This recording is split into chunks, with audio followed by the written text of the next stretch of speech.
Good morning, friends, and I welcome to all of you once again at my YouTube channel Mind Power Classes. आज फिर से आपके साथ काफी interesting video के साथ जुड़ा हूँ और जो ग्रामर सेक्शन को ही कवर करती है। ठीक है, अगर आपने मेरा लास्ट वाला एपिसोड नहीं देखा है जो ग्रामर सेक्शन के ऊपर ही था, अभी हम मतलब चैप्टर स्टार्ट नहीं किए हैं। अभी हम किसके बारे में डिस्कस कर रहे हैं? सेल्फ सिलेबस के बारे में डिस्कस कर रहे हैं। सबसे पहले हमें ये पता होना चाहिए कि ग्रामर के अंदर कहाँ तक हमें कवर अप करना है, क्या क्या हमें पढ़ना है। ऐसे ही वोकैबुलरी के अंदर भी क्या क्या पढ़ना है। ठीक है, तो अगर आपने नहीं देखा है तो उसका लिंक हमारे डिस्क्रिप्शन बॉक्स के अंदर पड़ा है, तो फटाफट से जाके वहाँ पे आप गो थ्रू हो सकते हैं। ठीक है, तो स्टार्ट करते हैं आज की चर्चा। तो जो हमारे लास्ट वाले एपिसोड के अंदर जो लास्ट पॉइंट था वो था वर्ड। क्या था जनाब? वो वर्ड है ना, वर्ड था वो, है ना। कहने का मतलब क्या है, उसके अंदर हमने काइंड्स ऑफ वर्ड्स पढ़े थे जो हमारे 8 प्रकार के होते हैं, वो हमने काफी अच्छे से बता रखा है। ठीक है, चलिए अगर हम बात करें वर्ड से, सबसे लास्ट क्वेश्चन क्या बन सकता है कि group of words, group of words, group of words होता क्या है? तो समझिएगा, एक ग्रुप ऑफ वर्ड्स क्या क्या हो सकता है। ठीक है, तो सबसे पहले एक ग्रुप ऑफ वर्ड्स बन सकता है क्लोज। क्या बन सकता है जनाब? क्लोज बन सकता है ना। या फिर क्या बन सकता है वो, एक ग्रुप ऑफ वर्ड्स बन सकता है इडियम। क्या बन सकता है जनाब? इडियम बन सकता है ना। और एक ग्रुप ऑफ वर्ड्स फ्रेज भी होता है। क्या होता है जनाब? फ्रेज भी होता है। ग्रुप ऑफ वर्ड्स सेंटेंस भी बन सकता है। ठीक है, और ग्रुप ऑफ वर्ड्स क्या हो सकता है, एक फ्रेजल वर्ब भी हो सकती है ना। फ्रेजल वर्ब भी हो सकती है, तो समझिएगा। ठीक है, तो नेक्स्ट पॉइंट जो हमें मिल गया है वो क्या है, जिसके बारे में चर्चा करेंगे? क्लोज के बारे में। किसके बारे में जनाब? क्लोज के बारे में हम चर्चा करने वाले हैं कि क्लोज क्या होता है। ठीक है, तो समझिएगा ध्यान से। क्लोज के बारे में अगर हम चर्चा करें तो क्लोज, किसी भी चीज को क्लोज बनने के लिए ना सबसे जो मिनिमम है ना, मिनिमम नीड जो होती है वो क्या होती है, अगर कहीं पे एक सब्जेक्ट और एक वर्ब फाइंड की जाती है, कहीं पे एक सब्जेक्ट और एक वर्ब मिलती है ना, तो उन दोनों की कॉम्बिनेशन को हम क्या बोल सकते हैं? क्लोज बोल सकते हैं। और काफी सारे इसके प्रकार भी है, मतलब काइंड्स ऑफ क्लोज भी होते हैं। Noun close, adverb close, adjective close. ठीक है, वो सब चीजें हम पढ़ेंगे जब हम चैप्टर करेंगे, then we will go through that very one. ठीक है, बहुत बढ़िया। अगर हम बात करें इडियम की और फ्रेज की, किसकी बात करें हम? इडियम की और फ्रेज की अगर हम बात करें, ठीक है, तो इडियम और फ्रेज जो है हमारे वोकैबुलरी के पार्ट है। किसके पार्ट है जनाब? वोकैबुलरी के पार्ट है, तो ये हम वोकैबुलरी के अंदर ही पढ़ेंगे। ठीक है, ये वोकैबुलरी के अंदर ही हम पढ़ेंगे। ये क्या होती है? इनकम्प्लीट मीनिंग होता है इन लोगों का, मतलब कंप्लीट मीनिंग नहीं होता। मतलब कहने का मतलब ये है कि आप लोग ना मतलब लिखा कुछ और होता है और उनका मतलब कुछ और होता है, जिनको हम कहावतें भी बोल देते हैं। ठीक है, उसके अंदर हम पढ़ेंगे। ठीक है, तो नेक्स्ट पॉइंट हमें क्या मिल जाता है? सेंटेंस। क्या मिल जाता है जनाब? सेंटेंस मिल जाता है। तो सेंटेंस के बारे में जानेंगे, है ना। तो अगर हम बात करें सेंटेंस की, ठीक है, तो सबसे पहले क्वेश्चन सेंटेंस से क्या बन सकता है कि व्हाट इज सेंटेंस? क्या बन सकता है? व्हाट इज सेंटेंस, है ना। एक सेंटेंस क्या हो सकता है? ठीक है, व्हाट इज सेंटेंस। किसी भी सेंटेंस को होने के लिए ये वाली सबसे बेसिक नीड क्या होनी चाहिए? वो होनी चाहिए ये कि वो क्या होता है, ग्रुप ऑफ वर्ड्स होता है, या फिर अ मीनिंगफुल यूनिटी बोल सकते हैं। क्या बोल सकते हैं? A meaningful unit of words with correct arrangement of words। मतलब वर्ड्स का एक कंप्लीट मीनिंग भी होना चाहिए और उन वर्ड्स के ना करेक्ट अरेंजमेंट भी होनी चाहिए। उन्हीं ग्रुप ऑफ वर्ड्स को हम क्या बोलेंगे? एक सेंटेंस बोलेंगे। क्या बात है, बहुत बढ़िया। अब इसके बाद जो क्वेश्चन बनने वाला है ना वो काफी इंटरेस्टिंग है। आप क्या करिए, एक बार या तो इसका स्क्रीनशॉट ले लीजिए या फिर इसको रिप्ले करके नोट कर लीजिए। ठीक है, because I am gonna to rough it. इसको हम रफ करने जा रहे हैं। ठीक है, तो रफ कर देते हैं, रफ कर देते हैं जनाब। समझिएगा, चल रहा था सेंटेंस, है ना। तो सेंटेंस के अंदर हम पढ़ रहे थे कि सेंटेंस होता क्या है। तो ये तो पढ़ लिया था, ग्रुप ऑफ वर्ड्स होता है, मीनिंगफुल होना चाहिए। अब बात आती है काइंड्स ऑफ सेंटेंस, ठीक है। किसकी बात आती है? Kinds of sentence. ये दूसरा क्वेश्चन सिर्फ इस वाले वर्ड से बन सकता है, ठीक है, कि काइंड्स ऑफ सेंटेंस कितने होते हैं। तो समझिएगा जरा, अगर हम बात करें मेजर के, है ना, थोड़े बड़े बड़े काइंड्स ऑफ सेंटेंस की अगर हम बात करें, बड़े बड़े भाग वाले, तो 3 प्रकार के हमारे सेंटेंस बने हुए हैं, ठीक है। पहले आते हैं हमारे सिंपल सेंटेंस। कौन से जनाब? सिंपल सेंटेंस, ठीक है, सिंपल आते हैं। दूसरे नंबर पे आते हैं हमारे कंपाउंड। कौन आते हैं जनाब? कंपाउंड आते हैं। और तीसरे नंबर पे हमारे क्या आते हैं? कॉम्प्लेक्स। ये सारे ये चैप्टर्स हैं जनाब, और ये हम लोग को क्या करना पड़ेगा, ये आराम आराम से इनके बारे में डिटेल में जाकर डिस्कस करेंगे। कंपाउंड सेंटेंस क्या होता है, इसके अंदर कौन सी कंजंक्शन लगती है, कौन सी कंजंक्शन नहीं लगती, ठीक है। तो मतलब कहने कॉम्प्लेक्स में क्या होता है, कंपाउंड और कॉम्प्लेक्स में डिफरेंस पढ़ेंगे, ठीक है। तो मेजर कितने प्रकार के सेंटेंस होते हैं? 3 प्रकार के, सिंपल, कंपाउंड और कॉम्प्लेक्स। क्या बात है। और थोड़ी सी माइनर इंफॉर्मेशन देना चाहूँ तो जो सिंपल सेंटेंस होते हैं हमारे, वो कितने प्रकार के होते हैं, कुछ कितने प्रकार के होते हैं। सबसे पहले अगर हम बात करें तो वो होता है अफर्मेटिव, सॉरी असर्टिव। क्या होता है वो? असर्टिव, है ना, रहने दो सत्यम, है ना, असर्टिव। दूसरे नंबर पर आता है ना, असर्टिव आ गया तो इंपेरेटिव। क्या जनाब? इंपेरेटिव, है ना। तीसरे नंबर पे आता है ऑप्टेटिव। क्या आता है? ऑप्टेटिव। चौथे नंबर पे आता है एक्सक्लेमेटरी, है ना। और पांचवें नंबर पे आता है इंपेरेटिव। कौन सा? इंपेरेटिव। ये 5 प्रकार के सिंपल सेंटेंस होते हैं। और मजे की बात समझो, क्या जो असर्टिव सेंटेंस होते हैं ना, ये कितने प्रकार के होते हैं जनाब? 2 प्रकार के। कितने प्रकार के? तो भाई साहब इतना मजा आने वाला है ना, और बिल्कुल सारी माइनर से माइनर इंफॉर्मेशन मिलने वाली है आप लोगों को, और मेजर से मेजर इंफॉर्मेशन मिलने वाली है। तो असर्टिव 2 प्रकार के होते हैं। एक तो होते हैं अफर्मेटिव, जिनको हम बोलते हैं पॉजिटिव सेंटेंस। क्या बोलते हैं उनको हम?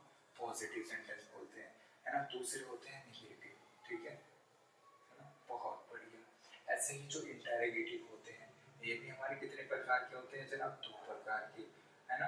पहले आता है ओपन एंडेड। कौन से जनाब? ओपन एंडेड, ठीक है। और दूसरा आता है क्लोज एंडेड। आराम से डिस्कस करेंगे, टेंशन लेने की जरूरत नहीं है।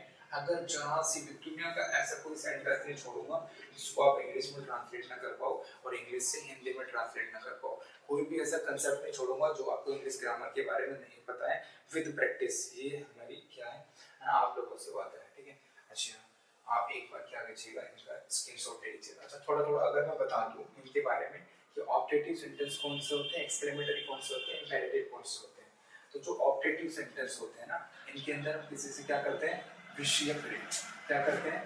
किसी के लिए विश या फिर प्रे करते हैं, ठीक है। एक्सक्लेमेटरी सेंटेंस कौन से होते हैं? जिनके अंदर हम थोड़ा सरप्राइज हो जाते हैं, कुछ है ना, आश्चर्यचकित चीजें दर्शाते हैं। इनके अंदर एक एक्सक्लेमेशन मार्क देखने को मिलेगा। इंपेरेटिव सेंटेंस के अंदर क्या देखने को मिलेगा? आपसे हम पढ़ेंगे। इनके अंदर किसी को हम ऑर्डर भी दे सकते हैं, कमांड भी दे सकते हैं, रिक्वेस्ट भी कर सकते हैं, है ना। तो वो किसके अंदर आते हैं? इंपेरेटिव के अंदर आते हैं, ठीक है। तो एक बार आप लोग क्या ले लीजिएगा, इनका स्क्रीनशॉट ले लीजिएगा, then we will proceed. Thank you. आशा करता हूँ आपने इसका स्क्रीनशॉट ले लिया होगा, ठीक है। चलिए आगे चलते हैं। तो हमने अभी क्या पढ़ा? काइंड्स ऑफ सेंटेंस के बारे में पढ़ा। जो काइंड्स ऑफ सेंटेंस वो मेजर कितने होते हैं? 3 होते हैं। क्या बात है। पहले की अगर हम बात करें तो सिंपल होता है, दूसरे की अगर हम बात करें कंपाउंड सेंटेंस, और तीसरे की अगर बात करें तो कॉम्प्लेक्स सेंटेंस। सिंपल सेंटेंस के अंदर हमने 5 प्रकार पढ़े। पहला कौन सा पढ़ा जनाब? पहला कौन सा पढ़ा बताओ? असर्टिव पढ़ा। दूसरा कौन सा पढ़ा? इंटेरोगेटिव पढ़ा। तीसरा कौन सा पढ़ा? ऑब्जेक्टिव, फिर एक्सक्लेमेटरी और फिर इंपेरेटिव। क्या बात है। क्या इसके अलावा सेंटेंस नहीं होते? हाँ होते हैं।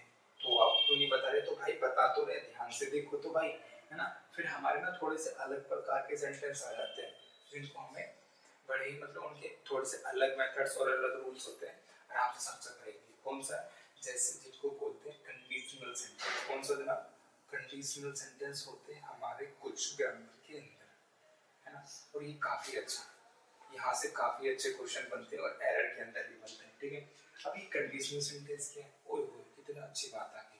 कंडीशनल सेंटेंस की अगर हम बात करें ना, इनके अंदर कुछ शर्त वाली भावनाएं आ जाती है। जैसे अगर तुम वहां जाओगे तो मैं ये नहीं करूंगा, अगर तुम मुझे फोन नहीं करोगे तो मैं खाना नहीं खाऊंगी, है ना। ठीक है, तो ऐसे वाले सेंटेंस जिसके अंदर ना कुछ कंडीशन रखी जाती है उनको बोलते हैं कंडीशनल सेंटेंस। ठीक है, और हमें क्या पढ़ना है जनाब, हमें पढ़ना है क्या, क्वेश्चन टैग पढ़ना है। क्या बात है, इतना सुंदर और प्यारा सा टॉपिक, दुनिया का ग्रामर के अंदर सबसे आसान। क्या बात है सच्ची में, हाँ भाई, सिर्फ 5 मिनट का टॉपिक है, 5 मिनट भी ज्यादा बोल दी है ना। तो जो क्वेश्चन टैग है ना, ये भी बहुत ज्यादा इंपॉर्टेंट रोल प्ले करता है ग्रामर में। तो यहाँ से हमारे साथ क्वेश्चन जरूर बनते हैं, है ना।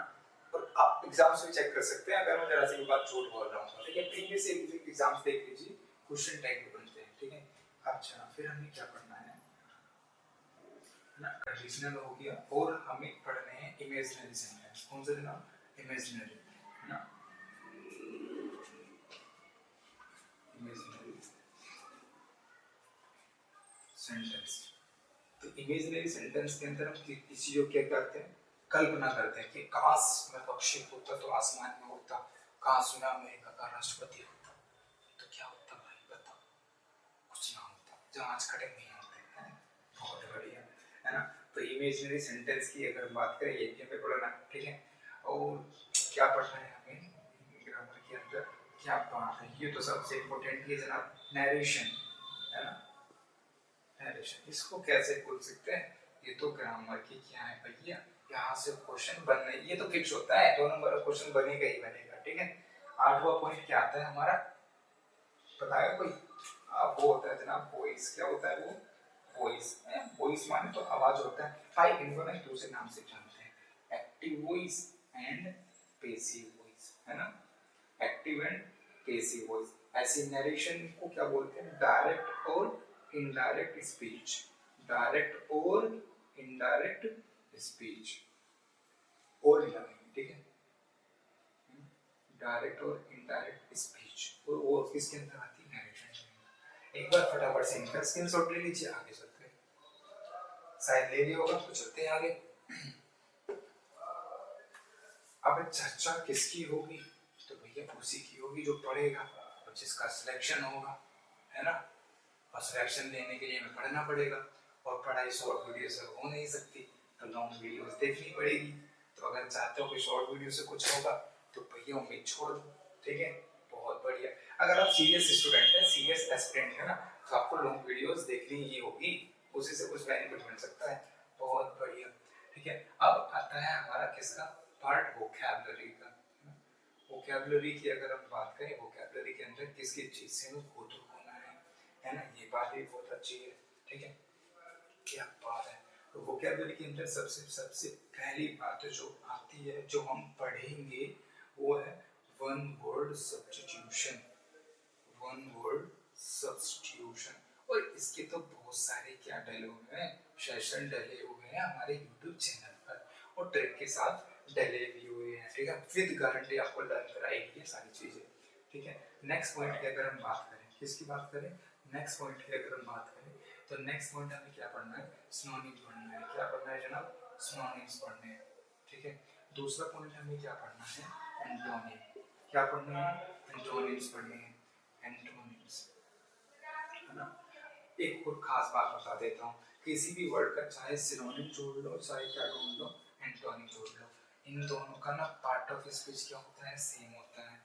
पार्ट ऑफ स्पीच क्या होता है जनाब, सेम, ठीक है। मतलब अगर किसी नाउन का सिनोनिम ढूंढ रहे हो तो वो नाउन ही होना चाहिए, ना कि आप वर्ब ढूंढ लोगे, ठीक है। इनका पार्ट ऑफ स्पीच क्या होगा जनाब, बिल्कुल सेम होने वाला है, इनका किसी भी सिनोनिम का और किसी भी एंटोनिम का। क्या बात है, बहुत बढ़िया। फिर हमें क्या पढ़ने हैं, एडियम्स पढ़ने हैं, है ना। क्या पढ़ने वाली, एडियम्स। फिर हमें क्या पढ़ना है, फ्रेज पढ़ना है ना, फ्रेज पढ़ते हैं, है ना। और फिर हमें क्या पढ़ना है, फ्रेजल वर्ब पढ़नी है। क्या पढ़नी है, फ्रेजल वर्ब। अब ये फ्रेजल वर्ब क्या होती है, तो इसके बारे में समझ लो भाई। जो ये फ्रेजल वर्ब होती है ना, थोड़ा सा ऊपर को बता देता हूँ, ठीक है। तो जो फ्रेजल वर्ब होती है ना, जब हम किसी मेन वर्ब की बेस फॉर्म में, मेन वर्ब की बेस फॉर्म के अंदर क्या लगा देते हैं, कोई भी प्रेपोजिशन लगा देते हैं। क्या लगा देते हैं, प्रेपोजिशन, ना कि प्रीपोजिशन। भाई क्या लगानी है, प्रेपोजिशन। तो उसका मीन ना चेंज हो जाता है, उसका मीन क्या हो जाता है, चेंज हो जाता है और उसी फॉर्म को हम क्या बोलते हैं, फ्रेजल वर्ब बोलते हैं, जो हमारे वोकैबुलरी पार्ट के अंदर आता है। अच्छा, क्या हमें सिर्फ इतने वोकैबुलरी पार्ट के अंदर पढ़ना है ना, बहुत कुछ पढ़ना है। एक बार स्क्रीनशॉट ले लो, आगे चलते हैं। ठीक है जी, चलो चलते हैं आगे, है ना। तो 6 टॉपिक तो वोकैबुलरी के अंदर ये हो गए। 7 नंबर का क्या आएगा समझिएगा।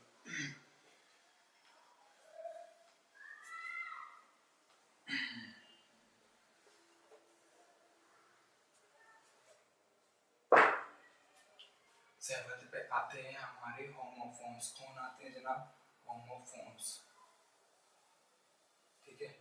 अच्छा, 8th नंबर पे आते हैं हमारे भाई साहब कौन, होमोनिम्स, होमोनिम्स, है ना, होमोनिम्स, ठीक है। अच्छा, इसमें ना जो ये 9 वाला पार्ट लिखने जा रहा हूँ ना, ये वोकैबुलरी के अंदर ही पूछ लेता है, वोकैबुलरी में भी आ जाता है और ग्रामर के अंदर भी आ जाता है। तो वो कौन सा पार्ट है, वो ये वाला, ये ध्यान से समझो, वो है फिगर ऑफ स्पीच। कौन सा है वो, फिगर ऑफ स्पीच, इसके बारे में समझेंगे। और यहाँ से क्वेश्चन ना ज्यादातर जो बनते हैं ना कंपटीशन कॉम्पिटिटिव एग्जाम्स के अंदर बनते हैं वोकैबुलरी में, लेकिन अगर बात करें एकेडमिक में, वहाँ बनते हैं, यहाँ किससे क्वेश्चन किससे बनते हैं, किससे बनते हैं, एरर के अंदर बनते हैं, आइडेंटिफिकेशन में बनेंगे, ठीक है। बहुत बढ़िया, कि क्वेश्चन दे देता है ना, और बोलते हैं कि find the figure of speech in the given line, एक लाइन दे देगा, उसके अंदर फिगर ऑफ स्पीच बताना होता है। काफी मजा आएगा। जैसे पार्ट ऑफ स्पीच होते हैं ना, तो इनके दूसरा परिवार है figure of speech. Part of speech में तो 8 मेंबर थे, इनके तो मेंबर का ही पता भाई अनलिमिटेड है, भाई सब थक जाएंगे पढ़ते पढ़ते। तो हम पढ़ेंगे क्या, हम सिर्फ वही पढ़ेंगे जो रिपीटेड एग्जाम्स में पूछे गए हैं। क्या वहाँ है, बिल्कुल बेसिक से बताऊंगा, नो वरीज अबाउट एनीवन, ठीक है। होमोफोन्स हो गए, होमोनिम्स हो गए, फिगर ऑफ स्पीच हो गया, वोकैबुलरी आई थिंक कुछ बचा नहीं है, ठीक है। अच्छा, एक चीज और बता देता हूँ कि हमें कुछ पढ़ना है, फिक्स preposition, है ना, फिक्स preposition, है ना, फिक्स preposition ये भी पढ़ना है, ठीक है ना। और आज जो था ये हमारा इंग्लिश का ग्रामर का हो या फिर वोकैबुलरी का हो, है ना, इनके सिलेबस के बारे में हमने डिस्कस किया है कंप्लीट। अब हम क्या करेंगे, नेक्स्ट एपिसोड जो आएगा हमारे ग्रामर स्किल्स का आएगा, और उसके अंदर हम कोई सबसे पहला ग्रामर में टॉपिक उठाएंगे, सेंटेंस। क्या उठाएंगे जनाब, सेंटेंस उठाएंगे। सॉरी, सेंटेंस से पहले भी हम टेंस उठाने की कोशिश करेंगे, ठीक है। अब अपने कमेंट बॉक्स में बता सकते हैं कौन सा टॉपिक सबसे पहले बताया जाएगा। जो टॉपिक, चाहे वो आप वोकैबुलरी का बोल दो, चाहे आप ग्रामर का बोल दो, जिस टॉपिक को आप कमेंट में डाल देंगे उस पर जरूर काम किया जाएगा, और आपको बिल्कुल 100% इफेक्टिव मेथड से आपको प्रोवाइड की जाएगी। Thank you very much. अगर आपको ये वीडियो काफ़ी इंटरेस्टिंग और इंफॉर्मेटिव लगी है तो हमारे चैनल को सपोर्ट कीजिएगा, आपकी सपोर्ट के लिए थैंक यू वेरी मच। मिलते हैं नेक्स्ट एपिसोड में।